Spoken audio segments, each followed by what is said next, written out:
So good afternoon, Mr. Ronnie Correy. Good afternoon, my man. We You see me all right there?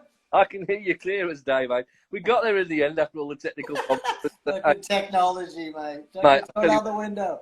I know the kids don't realise when we were like at school, we didn't have computers, we didn't have mobile phones, we didn't have anything. So I think we're all self-taught. So I've got one or two questions the fans would like to ask you, and we'll have a chat about other things as well.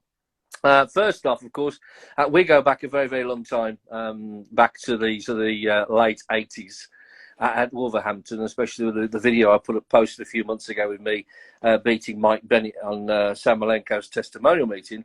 Of course, where I got dumped in the water and then you did belly flop me and winded me for about 10 minutes. You lifted that a little bit and you didn't stop bouncing till you reached Bilston. I'll never forget that, man. It was absolutely hilarious until I realized I winded you that bad. Then I started laughing more. I was like, oh my God, I thought I bloody killed you because you could just walk away with trying to catch your breath. No. And the other memory I've got, which is always, I'll never ever forget it, was the world final in Munich. That was was it 1990? My first world final, 1989, I think that was. And that was a day and a half, wasn't it? Oh man, I didn't think I was even going to ride the meeting because all the testings and qualifying, they had the mufflers then, noise announce and weight control, and me being my first one. Yeah, I thought I was prepared, but believe me, I wasn't. I had to get a lot of help from certain other riders, and people like Simon Wigg and other people were helping me just trying to get mufflers through because some reason they just would not allow my mufflers to go through. So I ended up borrowing Wiggy's grass track mufflers off his other bikes just to get them on my bike so I can qualify or even ride. That's unbelievable. Because I remember getting an interview with Eric Gunderson because Eric Gunderson was doing really well, and I think he had a chain snap. Yeah. Cost him to get through to it cost him really the meeting. I remember getting an interview for Beacon Radio at the time. And he was the one that first hit me. Remember when I crashed? I think it was my third heat when was it Tony Casper or somebody come underneath me and fetched me off? Yeah.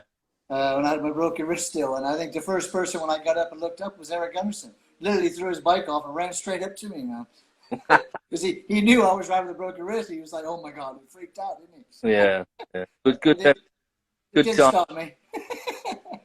So let's have a few questions then. So the first one is, of course, how are you keeping in this lockdown? How you finding? I'm turning into an alcoholic. To be honest with you. Yeah, from the club.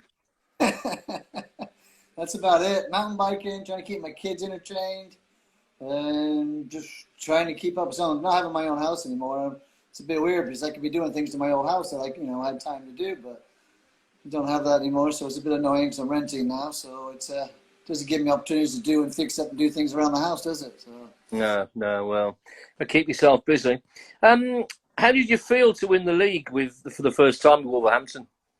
Oh, 1993. That was a cracking year. I mean, I was probably only, 89, 91, 92, 93. So I was probably about 24, wasn't I? 25, somewhere in there.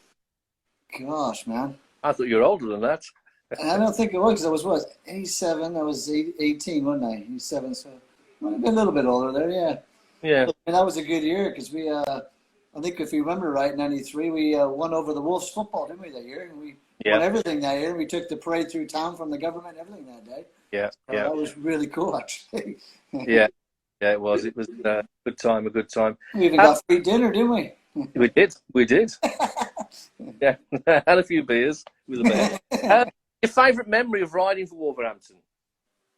Oh man, they're all good, really. I mean, I couldn't ask for any other better places to be. I mean, I had such good people there, good crowds, promotion from Chris Van Straten and everybody else, and Peter Adams. I mean, it was just a good, friendly group, You just felt comfortable there. You felt like home, didn't you, really? And, it just made you feel, you didn't feel like you're under pressure, It was just, a good, fun, active thing, And we were just lucky we all got along really well, and we put our heads together, and we were really successful in a few times. Yeah, and it was good because at the time, because there was lots of Americans. There was you and Sam, of course. There was Billy and Greg. There was Rick Miller and one of the other lads who were still hanging around who'd been here for quite a while. But there was great camaraderie, wasn't it? Not only Wolverhampton, but most of the teams across the UK at the time. It was good speedway times. It was very competitive and a lot of speedway. We were busy back then. it was nice because we can ride just in Britain. We didn't have to do too much on the continent back then because we had enough rides in Britain to do that. You know, I think I only did Sweden and a couple of Polands in between, but I mean, it seems like it's jumped the other way now, isn't it? It's all on continent, and they don't seem to be riding in Britain anymore. It's kind of sad, really. Yeah, I've been watching the Polish Speedway. Yeah. And it's a bit bizarre. There was nobody. They're playing the music in the background, but there's no. That American music they play, don't they? Eh? Yeah, love it. What was your favourite track, Ronnie, in the UK? Apart from Wolves, of I course. don't think I had favorite tracks, but it was, you know, it usually be the smaller tracks more because it was more important for us American riders, wouldn't they? So, being like Bellevue, Eastbourne, Wolverhampton, you know, some of the tracks that I could take advantage on, riding tight lines, a lot of riders couldn't do. And it advantaged me in a lot of ways because I can do it in the right tight and have the gear to do it too. So Yeah, it did advantage for me and make me nice paydays a few times. yeah. If you're riding today's conditions, who would be your biggest rival? Do you think on the track? Who would be the rider that you think would really come and get you or try and beat you all the time? I don't know. These days there's so many young riders and so many different. I think it feels like everybody's competing against the Polskis at the moment, isn't they? There's so much competition coming from Poland. You never know, you know. When I first went over there wasn't much of a big graph there, you know. You can get out and you can score some good points and stuff. But you seem like you go to Poland now, and it don't matter what rider you line up with, they're all bloody good and they're all fast. So it's a different ball game we're playing now, you know. It seems like we're competing against other countries mostly now, isn't it? Well, I remember the transition, of course, from the upright engine to the laydown. Everybody's going, not quite sure this is going to work. Yeah, but I stayed smart, didn't I? I stayed on the uprights and kept scoring the points and making money. Let everybody else do the cobwebs. And then once they figured it out, then I thought, all right, maybe it's time to swap over there. Yeah. And it was a shame, really, because we lost Wes-like engines, didn't we, really, when they went down to the laydowns? When they got GMs and Towers, haven't we, now? So even Godden went as well, didn't they? Yes, Godwin was still popular. It was a good motor. I mean, Hans dude sure made him work, didn't he? Jesus, you couldn't beat that boy around those things, huh? No, you couldn't. No. Even Kelly Moran had one. I bought one off him back in the days when I was younger. Yeah. Was it quick? Yeah, it was good. I loved it. Well, you've heat sort of 13 and 15, especially heat 13. Your biggest rivals when you was with Sam doubling up, of course, riding together. And would you say Greg and Billy were your biggest rivals on heat 13 in those days? Yeah, if it wasn't Greg and Billy, it'd be bloody Hans and Yano, or it was probably mostly the Crayley days back in that. But maybe you go back to Bellevue too. Bellevue used to put up a good run against us too, didn't they? So you think back when Chris Morton and Joe Screen and Jason Lyons. Yeah. I mean, those guys put up a battle at Wolverhampton all the time too. So yeah. I have to say, I miss the Morans. I miss Kelly. Yeah. You know, especially Kelly. I remember Kelly, Bradford, I think it was 1990 Bradford. Per Johnson won it. And Sean came second, but he got disqualified because he'd had a few drinks or whatever. Yeah, we know those things. I've been there. And anyway, so I was there, and I remember Kelly Moran walking around the pits and he's going, "How you doing, Porky? I tell you what, man, there's too much Danish bacon around here." And like, he was such an animal. He was a legend to ride with those guys, man. Just to be able to compete with them and be with them, it was awesome. I really enjoyed them. And they were my idol, as you probably know, the Morans, because I was short in my riding style and the whole thing together. I just idolized them, and I just enjoyed had a chance to even ride with them both. I was lucky to even be part of that. It was brilliant. Yeah. I always found Kelly to be more approachable than Sean, actually. Sean was a bit more quiet and reserved, where Kelly was just a wild animal, Kelly was just open. He would go to anybody. He wasn't afraid of nothing, that guy, man. Absolutely nothing. Rashawn was kind of, I think, a bit shy in certain ways until he had a few beers in him. Yeah. Kelly, well, different category there, man. Certainly was. Did you ever get paid for winning that big individual meeting in Glasgow many years ago? No, nothing. No. Another big meeting that we all got taken advantage of, didn't we? Yeah. I should try again now. They got money now. Yeah. Well, yeah. How things have changed. Different ballgame. Did you ever have any difficult times with teammates riding at Wolverhampton? I remember one quite famous one where somebody was shouting at you once. I won't mention any names. Yeah, we had a few turns of here and there. It's usually just I don't know how you would say it. It was kind of jealousy between the two, or one wanted to always win more than the other, or one didn't want to give away because it's just, it happens. I think it's sometimes your brain overrides what you should be doing and looking for your partners, and sometimes you lose that a bit, but oh Yeah. well, that's racing. It happens. I've got.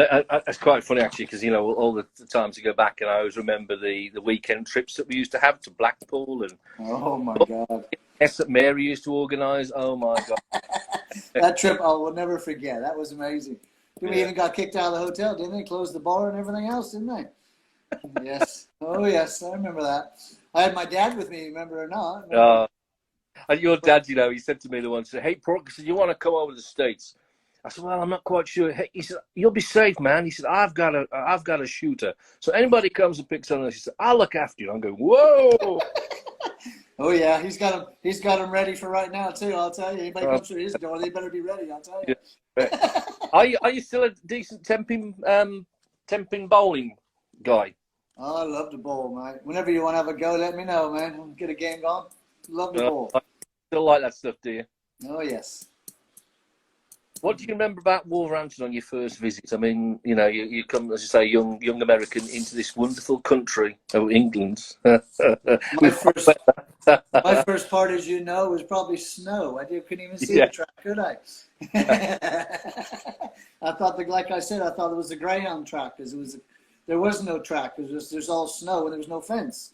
Yeah. So I was trying to figure it out when I was looking at the dog track and the little fence, and I just couldn't quite see what I was looking at the time. But yeah, but I mean, when I first saw it in the big stadium, the bigger tracks, it's just so much more than there is in the States. In the States, it's just a small little place and small tracks and, little snack stands and bars. But over here, it's, you see these huge stadiums and restaurants and boxes and Greyhound stadiums. And, it was a completely different ball game, man. Yeah.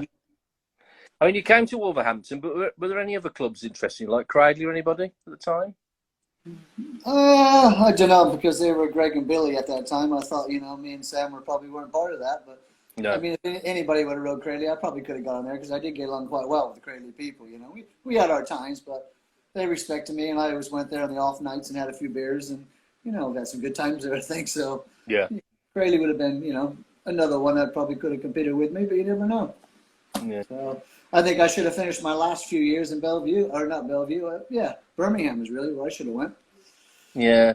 Not Edinburgh. It should have been Birmingham. Yeah. Was Edinburgh a bad move for you? Yes, it was. That's pretty much in my career, really. Yeah. Too traveling, too far. I wasn't really set up for myself in that kind of condition going that far. And, I didn't have the money and the top line equipment I should have. I had a bit of problems with equipment and frames. And it just backfired on me. It ended up costing me more money than what it was worth. And I wish I wouldn't have done it, really. I wish I would have just stayed and gone to Birmingham or something local. That probably would have done a lot better for me. So, and I probably could have had a few more years on my belt, too. So. Who was the hardest rider you ever rode against? Who was the guy that would always want to beat you, or you want to beat him? Wow, gosh. It was probably the Americans, to be honest with you. It didn't matter what American line until we all wanted to beat each other, didn't we? Yeah. Always. I mean, even Sam, even though he was my competitor, he always wanted to win, didn't he? He didn't want to be behind. He always wanted to be in front. Yeah. Look, talking about the new lads, I mean, Mr. Becker, he is top dollar. He's littler than me too, man. It blows me away. I thought anybody was smaller than I was, but when I stood up behind him, I thought, wow, there's not much of that kid. You think he's one for the future, Ron? I think Wolverhampton this year, if we can get it going this year, if not next year. But I think with the two new Americans coming in, Brock and Luke, I think it would be good for the sport, and hopefully it'll bring some people in, and hopefully they can pull something off and bring some crowd back and bring some live in sport again. It'd be great. What's the crowds like in the States now? You've got these young kids on board. It's not as packed as it used to be back in our days, because in our days it was rammed and they were standing up all the way around the track because you couldn't get a seat back in our days. But they don't seem to get that many as they used to anymore. But they are getting decent crowds at Costa Mesa, Kelly Inman's track, the Industrial. They're doing quite well, and there's a couple other ones that they run, Paris and a few other places. But it's not like the days I used to be. It used to be would be Ventura Tuesdays, San Bernardino Wednesdays, Ascot Thursdays, Costa Mesa Fridays, and Saturdays would be Victorville. So that was consistent every week. But they're now, it's one off every other week. 1 week they'll raid, 1 week they're off. It doesn't not a full program like it used to be anymore. So it's a bit different now. Yeah, it's a bit of a shame. So we're really lucky then to get these young lads through from America then. No, there's tracks and there's places to ride, but it's just not as as active as it used to be. It's, you know, it's happening, but it's not as big as anymore, and the money's not there anymore. So we pretty much rely on people to help, and sponsors and AMA and other people that help out these young kids, and just try to keep the sport going. Really, I mean, what we need over here really is to, you know, get some people that want to help out the sport and push the sport and help the young generation keep going and keep the sport going. But we seem to be lacking a bit of that. I know there's quite a few juniors doing it now and stuff, but it's just places to ride and places to go for them, really, isn't it? Yeah, I know the young Americans who've come across in the past, well, in the last few years, like Gino Manzares and people like that, have come across, but they haven't been set up right, and they've had to go back home, you know. I know. And they're it's hard. You know, it's getting clearance too these days now, isn't it? You know, a lot of them won't take them over here, let them ride over here if they got English riders still out of work, and you can accept that situation. You know, if you got riders out here that live here and they can't get a spot, well, why would they want to bring other people over? I understand that. That's great, but we need that character in the sport too. You know. Yeah, we do. Talking about characters, yeah, you were certainly a character. You certainly were. Oh, I was more than a character, wasn't I? We always see you at the bar or around the local chip shop around the corner from the stadium. A bit too much sometimes. Yes, I did. Yeah, I like my booze a bit too much. Yeah, but it was the philosophy of work hard and play hard in them days. You know. Yeah, I enjoy a couple of beers after a good night of racing, especially when you have a good night. You know, yeah. Nothing wrong with 2 or 3 beers. You know. Yeah.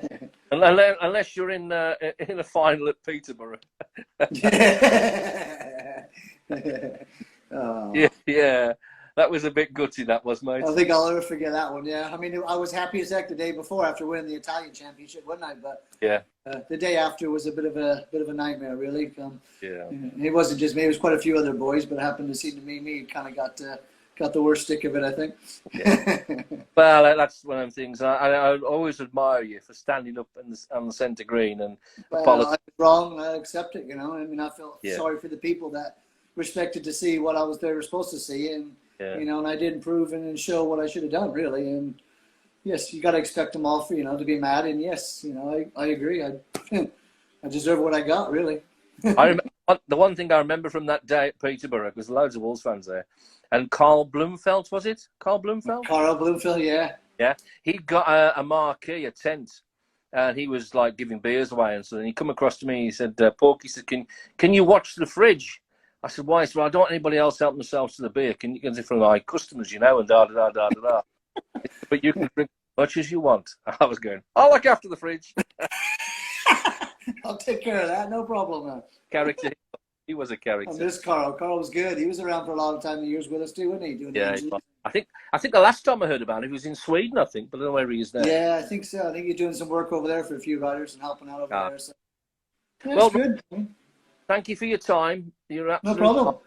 And look after yourself, my friend. I will. I'll try. You too. Just try to keep busy, anyway. You'll always be a friend of Wolverhampton. You'll always be a friend of Wolverhampton. We wish you well in the future, and hopefully we might see you before the end of the year at Wolves. Hopefully, if they get something going, I'd love to come down and see the young boys and you know, just catch everybody. It'd be nice. All right then, Ronnie. Thanks for your time, mate. Keep safe. Thanks, Dan. You take care, buddy. Cheers, mate. Thanks, mate. See you later. Bye-bye.